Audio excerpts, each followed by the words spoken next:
over here. Hi, how are you? How are you? It's I'm doing Philadelphia's all country right. station, 92.5 XTU. It's the 2021 CMA coverage brought to you by DHY Motorsports.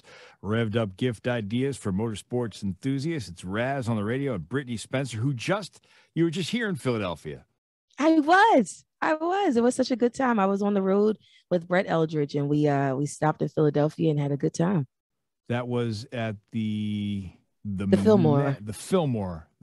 I'm sorry. Was it? I think it was the Met. You're The absolutely right. Metropolitan Theater, yeah, because I had a chance to see him before the show, and well, he's such a smart guy and so in tune with the classics. It must rub off on you, like when you talk to a guy like Brett, that the amount of music inside his head and his brain and his heart. Absolutely. He is such a musical guy. And I don't know, he just exudes just everything classic and vintage in the best way. And I just think of him as our country Sinatra. And getting to hit the stage and open up for him, and also Morgan Evans, who sang right after me as well. It was such a beautiful experience. We wrapped up the tour 2 days ago, and I missed them already, which is for me the hard part about touring. You just meet all these friends that you love. You get used to seeing them all the time, and then you leave it because it's over and you miss your friends. But it's such a good time. I really am so grateful that I got to do that. So you were out with Jason Isbell and his foreign unit, and then you're going out with Reba McEntire, right? Yes, I am. I cannot believe it. That's a legend. I know. I can't believe it. I When I got the call, I was in my car, and I was actually I was in my manager's car, and we got the call, and I just remember being like just speechless, and just my jaw was dropped. I was like, "You got to be kidding me! I'm going to get to go on the road with Reba." Like, I have a song that I've written that says her name a few times, and just to think that I'll be able to sing that song on the stage with Reba, it just means the world to me, and I cannot wait to meet her.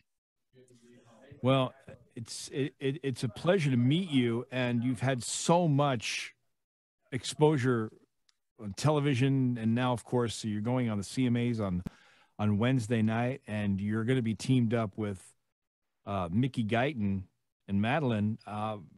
Well, what a year Mickey Guyton has had. I remember when I first met her, she came in a few years ago, and she was so nervous.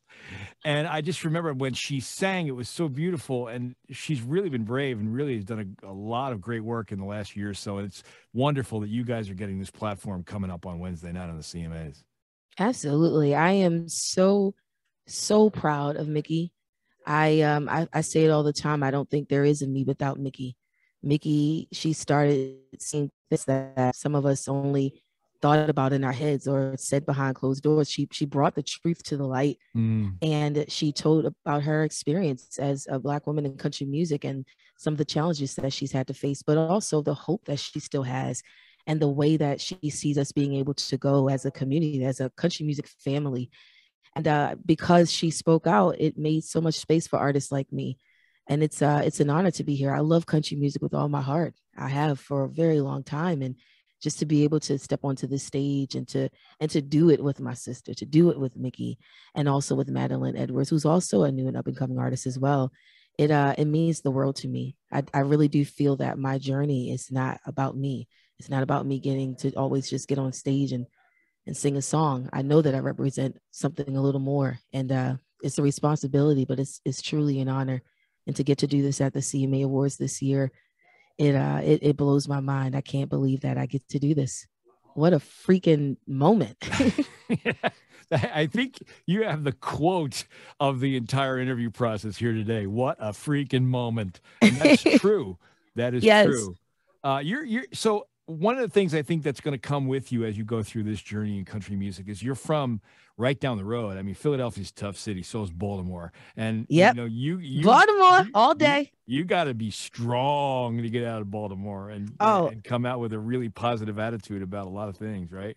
absolutely. Philly, I'm really excited about this because Philly is, I've said for a long time, Philly is my favorite city. My friends went to UArts. I have Mhm. friends that went to other universities there.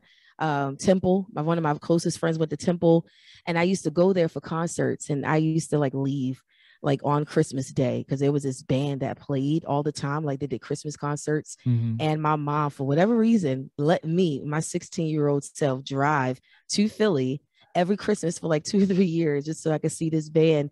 And I'm excited. So to get to even play in Philly now is like incredible.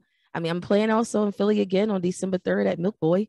Nice. So I don't know if y'all want to come hang out, but I love Philly. Are you the headliner there? Yeah, this is my first headlining tour.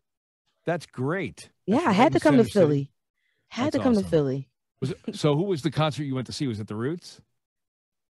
No, it was actually, it's a gospel band. I grew up in church. It was a gospel band called Ty Tribbett in GA.